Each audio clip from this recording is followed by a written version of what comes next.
Hey everyone, welcome back. Did Poppo Live stopped working right after you updated your iPhone to a new iOS version? Here's a quick fix. First, restart your iPhone completely. Hold the side button and the volume down at the same time. Select the power off. Wait for about 30 seconds, then turn it back on.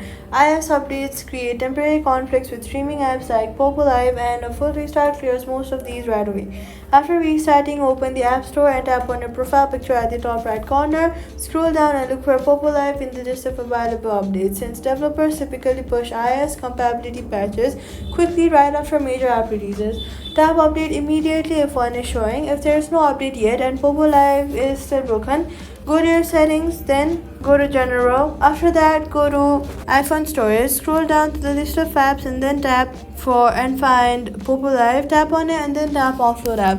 After offloading it, go to the app store, search for Poppo Live and then reinstall it fresh from here. This will give you a clean build for your current iOS. So all you've got to do is restart your iPhone, check the app store for Poppo Live update, offload and reinstall if needed. Poppo Live works on your new iOS, and that's it. Subscribe.